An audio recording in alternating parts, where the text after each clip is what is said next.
He couldn't see the resurrection on the other side. He couldn't see that hope. It was blocked from his view. He went through death, and God demonstrates His own love for us in this. While we were still messed up sinners, broken, hurting other people, hurting ourselves, not measured up to the mark, despicable people who hurt people, Christ died for us.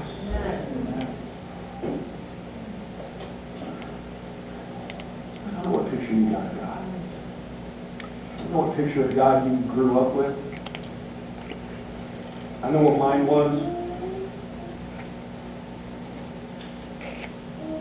Picture of a God who's kind of harsh and judgmental, trying to make sure that, trying to find out for sure when you mess up. If you mess up, I can't let you have it. He's a God that says you're powerless and helpless. You're messed up and broken. You're fighting against me every bit you can. And here's my son. I would go through eternal separation because I'm not you. So I read this and I wrestled with it. And I don't know how this verse to me is so, I've read it so many times, I don't know how to demonstrate the beauty. Christ demonstrates His love for you. God shows how much He loves you in this. While you were still messed up, sinner. Jesus died for you. You feel hopeless? Here's an answer. Here's new life. Verse 9.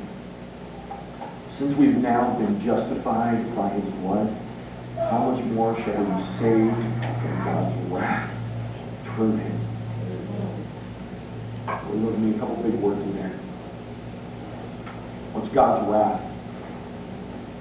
God's wrath is, don't mess with my kids. Real simple. If you're a parent, you understand this. If you're a brother or sister, you understand this. Remember when I went to high school, my brother was a senior, I was a freshman.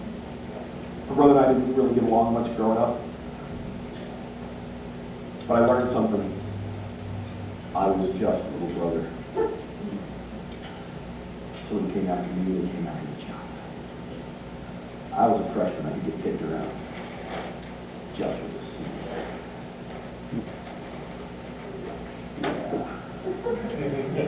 That's a good thing. You may know that maybe because you're the older sibling or the younger. I'm coming after you, you come after my little brother and little sister. That's the wrath of God. The wrath of God isn't like Chris talked about earlier. It's not about hating you. The wrath of God is I hate anything that hurts my people, my kids. That's the wrath of God. And if you cling to that which hurts people, at a certain point, justice has to happen. All of us understand that. If someone hurts your child, you want justice. It makes sense. Someone hurts your brother or sister, you want justice. It makes sense. Someone hurts your friend, you want justice. That makes sense. That's the wrath of God. That's what we're talking about. Since now we've been justified by His blood, how much more shall we be saved from God's wrath through Him?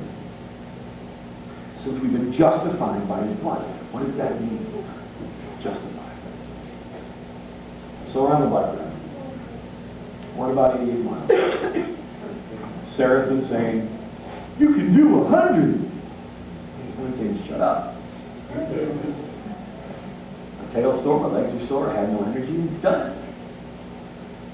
It's 12 miles. Come on.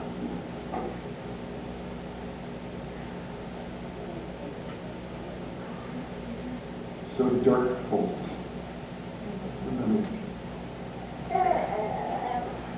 If you watch NASCAR, if you're a NASCAR fan, you know what drafting is. So the car gets behind the other car, the first car is doing all the work, the second car is just about coasting, having a good time behind it. But you get your energy passing if you want to do it. Do the same thing in cycling. Earlier in the week, there was a guy that hadn't trained well enough for the riders, had a hard time. I was riding with him, because most of the week I spent back with slow riders trying to help him. I said, all right, grab my wheel. What that means, getting bike insurance, does not mean grab my wheel while you're cruising down the road. That's dangerous. It means coming behind my wheel and let me break the air for you. I want to say when, but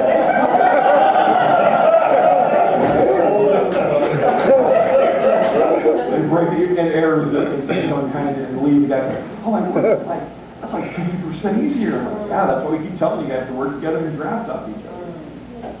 So Dirk takes the lead. I'm coming behind Dirk, and I'm giving you life that I don't have.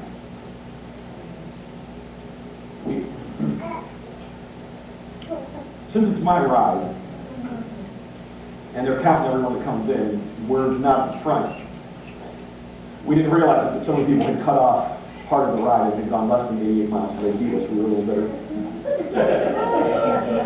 And stayed on a busy highway that we routed off of. They're all waiting for everyone to come in. So we called. We're going to go get coffee in Haley, because we're in Bellevue. If you know, some out there. Someone saw us and we were going to go to the country. So we drove on to Haley and went and got coffee. I don't drink coffee, so I got Nantucket Nectar.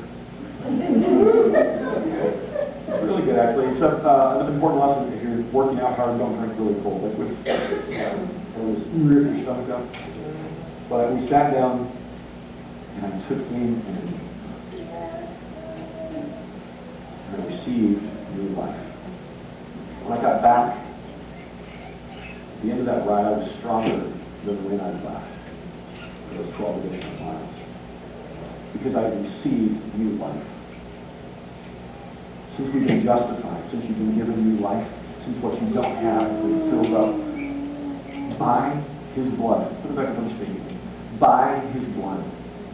Okay, well that's disgusting. What does that mean? The Bible says in Leviticus 7:11 that life is in the blood. And what's that mean? You're getting new life put inside you since you've now been justified. You now can do what you couldn't do before. You now the difference between what you need to do and where you are has been met. Why? By new life being put inside you. How much more should you be saved from God's wrath, from the effects of your helplessness? I think if we really let this wrestle into our minds, we really let this sink in, that there is hope for your hopelessness and your helplessness. If we really let it sink in that you are deeply loved that passionately, that God would send Christ and let Him go for you, I think most of the relational and emotional challenges that we face would be taken care of when we found that there was hope and that there was true love that wasn't based on what you did, but based on the fact that someone found you incredibly valuable.